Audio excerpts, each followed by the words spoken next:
everybody, thank you so much for coming back to another video, and in today's video we're going to be talking about Saw 2. So here we are talking about the second film in the Saw franchise. This time around the film is not directed by James Wan, who directed the first one and would go on to direct films like Conjuring and Aquaman. This time it's Darren Lynn Bousman, I believe is how you pronounce his name. I don't really know too much of his work except for the Repo film. I can't remember the full title of it, but it's Repo something. So yeah, either way you have a new director in the director's chair. However, Leigh Whannell, who was an actor in the first film as well as a writer on the first 3 films, he does come back here to write this film, and James Wan was part of that team as well, and a lot of the people who were part of making the first film came back. So that right out of the gate is a great thing when you have the creative team of the first film being able to expand on the next film. What I love about these first 3 films, and specifically this film, is that it does such a great job of really leaning into the thriller elements, the mystery, and keeping you engaged with the story, and having all of the gore or the creepy elements be more of just a setting, a surrounding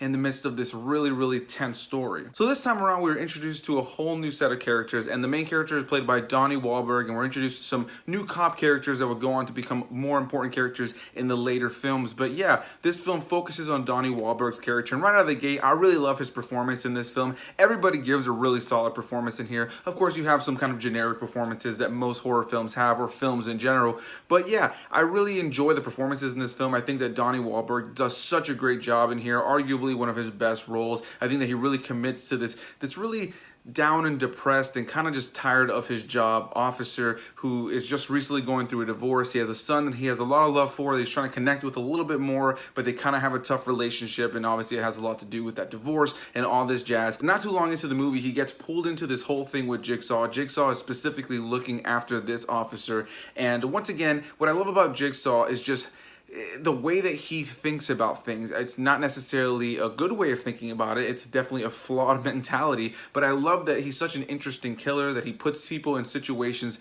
that he feels they have to kind of claw themselves out of, whether it's psychologically or something physically that will kill them. And he puts people in these situations where now they have to fight for their lives because he feels that they don't, necessarily deserve their lives. They are taking it for granted. They're taking their existence for granted. And you start to learn a little bit more about why he thinks that way in this film. And I think I should go ahead and say right out of the gate right now that Tobin Bell, who plays Jigsaw, or as he calls himself in this film, John, is so good in this movie and in this franchise. He does such a great job of creating a very compelling and very put together villain. He feels so clever. He feels like he's always 10 or 15 steps ahead of everybody. And the character's actually sick. He has cancer. When they find him at the beginning of this movie, he essentially leads them all to himself. So the fact that he is willing to lead people to himself, with him being a cancer patient and essentially being on an IV and just looking weak and fragile throughout the whole course of the film, but still being in command of everything that's happening, even though the police officers are in the same room with him, I think is part of what makes his character such a well-written and kind of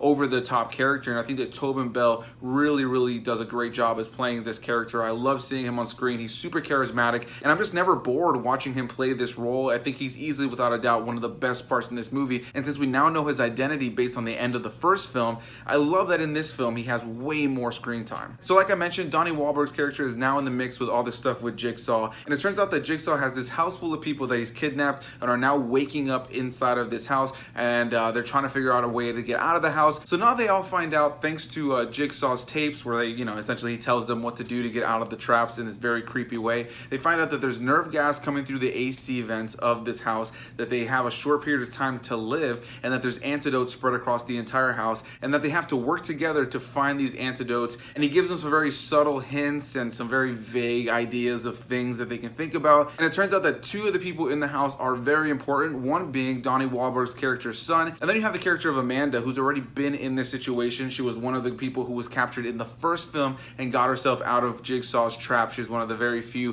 who have survived his traps, and now she's in this situation again. And then you have a set of others that are there in this house as well, some with very violent backgrounds, some with very sick backgrounds, and some that are just there and absolutely terrified that they're a part of this mess. And yeah, I won't get too much more into the spoilers. If you guys have not seen this movie, what I love about this film is it takes what that first film does and doubles down. Because of the first film being such a success, they were able to, put more of a budget into the special effects here. You have some great special effects, some more traps, you have some great performances in this film. Everything is really believable. There are some performances that are a little cheesy and some lines of dialogue that don't hold up 100%. One thing about this film that maybe isn't better than what they did with the first film, and I can see what they were going for, it has its own unique style, especially for the time, is this very like jump cut editing kind of thing that they do, where it's constantly just flashing of different sequences and different scenes, where it's, you know, 2 or 3 of the same sequences, but it's cutting between them so quickly that it, you know, it just kind of like looks like everything's being really frantic. The score will kind of rise up in these moments to kind of like match what's going on the screen, and sometimes it can just be a little bit jarring or a little bit too much. I can only imagine that if you're somebody who's prone to seizures, that, you know, things like strobe lights and stuff like that would be very similar to this, you know what I mean? So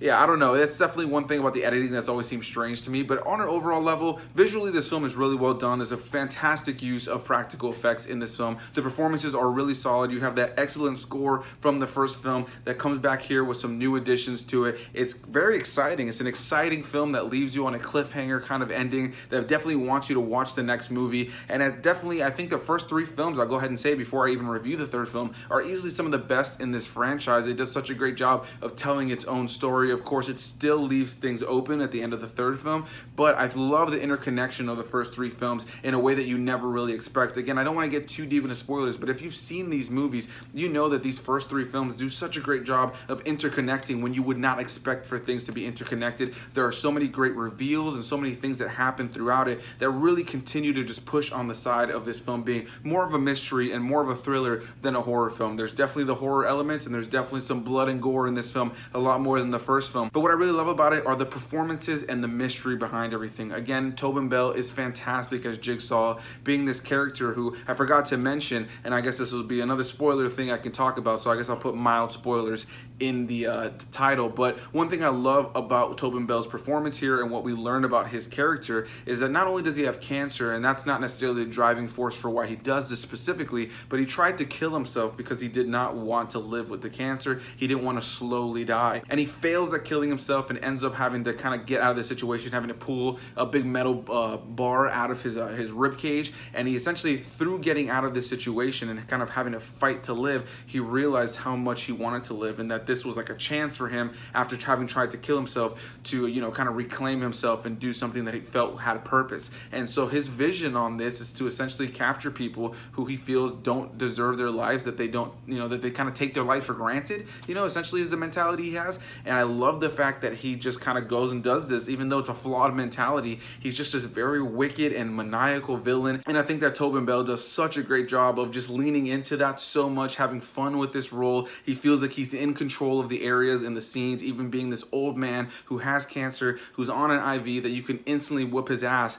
What I love about it is that he's got all the power right here in his mind and controlling the situation. He's got everybody in the palm of his hand, and even when they think that they have an advantage over him, he still has the advantage somehow. And moving into the later films, it's essentially the same way. He's such a great and kind of maniacal, a very creepy character, and I just love the way that Tobin Bell plays him. And again, like I mentioned, Donnie Wahlberg gives a really solid performance and believable performance. He's a character that you can root for, a character that you can kind of feel for, and by the end of the movie, you are invested in what's happening. So I am curious to hear what you guys have to say. Where does this rank for you as far as your Saw films? I saw somebody comment on my last review for the last Saw movie that Saw 2 was actually their favorite Saw, and I think that I can definitely see why that would be the case. I really love that first film, so I don't know. For me, I would say it's between the first and second film, but I am excited to continue going through these. I think I said in the last Saw movie review that I've only watched the first 4. I actually haven't had a chance to watch the 5th one still, but it gave me some time to catch up on the review. So here we are with Saw 2. I would love to hear what you guys have to say. Hit that like button if you guys enjoyed this video. The review for the third Saw movie will be coming soon enough, so definitely let me know what you guys want to hear down below and what movies you'd like to see me review.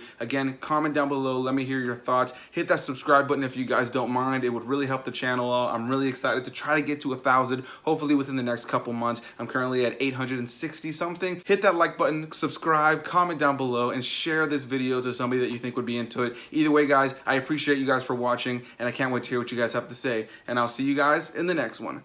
Bye-bye.